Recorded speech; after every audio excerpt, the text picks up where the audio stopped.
Hello, it's Lee again. Today I'm going to be making a short talk about stress from a spiritual perspective, and dealing with and perhaps healing stress from a spiritual perspective. The reason I say this, or have to word it that way, and I rather would not word it that way, is because all stress actually does have to do with your soul, how you are, intaking or dealing with the effects and modality of this life, the things that occur to anyone, to me, to you, and all problems at their root take place in the soul. So basically saying that, when I say spiritual perspective, that is the best and, in my opinion, the only way to look at it, as opposed to a third dimensional sort of doctor hospital type of view, if you'll allow me to put it that way. So what I mean by this in its core is that if you're feeling bothered about something in your life, if you're stressed out because there's trouble at work or trouble in a relationship, or if you're like me when I was 10 years younger and before that, I was very disappointed with the world. What was very, very wrong with the world. I was very, and still am, very sensitive to the dealings and the occurrences that happen on this planet, and how you learn to deal with that. So no matter what level or what degree your stress or your problem is, maybe I can give you a quick little piece of comfort on regards to that. Now, we have to be most certain that all the problems that occur in the human life on this planet are temporary. All of us should come to recognize that. Temporary. Most of our stress and problems, I'd say 50% and beyond, 51% and beyond, are usually self-imposed. Because we tend to, and the world does it to us, the media and the various outlets, various vibrations that occur, help to promote our self-indulgence into self-destruction, or putting ourselves in a depressed state, more so than we need to be. Now, just to clear it up, I don't mean to say that if a family member died or something tragic happened, that you should just shrug it off. Oh, it's okay. I mean, yes, ultimately it's okay, but in the moment, of course, you're going to feel terrible sadness, loss, etc. Or maybe you just got out of a relationship or divorce, you just divorced, or whatever the case may be.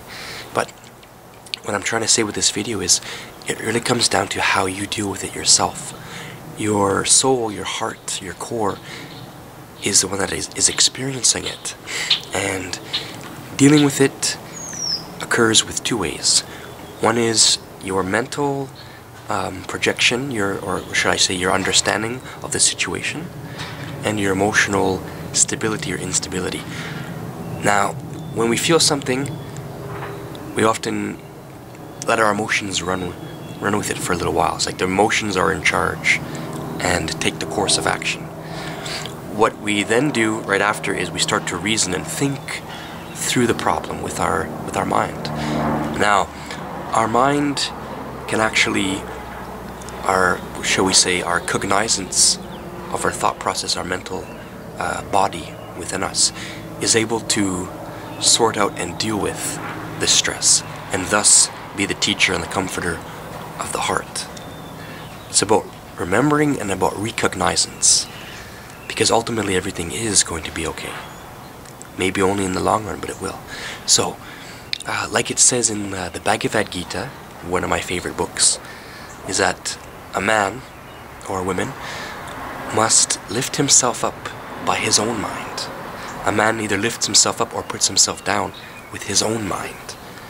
So, when something happens, we are the ones that will exaggerate it or not. And so, we have to make sure that we are being kind to ourselves, and our reasoning and our thought processes are nurturing the heart. That is the one that is in the core state of experience. And, there are many levels of stress and problems in a human life, absolutely. And they will come and they will go. Even since very small infancy, we realize that, well, what do we do when we're young and we don't get what we want? We cry. Make a big fit about it. And even in youth, we exaggerate a lot of things. And so it's to learn to the best of our ability. I mean, I'm guilty also of getting upset on different things and sometimes exaggerating. But what do I do immediately after is I take a big breath, calm down, and start my thought process. Lift myself up with my own mind, nurture my heart, and put it to ease. Because the ultimate reality, the master reality, is that whatever happens to us is a good lesson that we need to somehow take. And once we accept the lesson and not stay with the lesson and deny it, once we accept the lesson, then we can move on, and then guess what? You'll probably never have to go through that ever again. And on what's more is you can help others deal with the same thing. So what I'm saying is, when something bad happens, you use your mind, the powers of your intellect, the powers of your reasoning, powers of your logic, and even the other side of your mind, your intuitive, to realize that things are going to be okay, and you have the power to choose, of how you want to deal with the situation. Nobody can choose for you how you want to deal with the situation. And that's very true. So please keep that in mind. That when something bad happens, when you're stressed out, when you're troubled, ultimately we are in God's hands. And ultimately we have the power of remembrance, of recognition, to calm ourselves and to be at peace and to deal with it.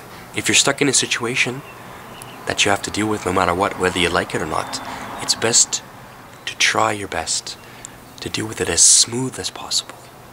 Everything will be okay. There is nothing that is permanent that can permanently harm us. The one thing that is permanent is God's gentle voice within and without, nurturing and loving. And with love we can deal with things. We can learn to be mature. We can learn to be the master of ourself, controlling our emotions, in charge of our thoughts with our will. The self is the experiencer of both. So that's just a quick friendly reminder about that. You have the power to deal with your stress as best as you want to, or as bad as you want to. Choose the good way, choose the noble way. Be nice to yourself. Don't listen to the bad, negative, deliberate misnomers and miscalculations of various sources that want to keep you in misery and make you buy things, make you hate things, make you run to this and that. Oh, we all need our little comforts, yeah. But we can put into exile our stress and our problems more and more when we become one with ourselves and remember the choice we have to deal with it. So that's my simple quick message for today. I wish you the best moment in your life right now, and more videos to come. Take care.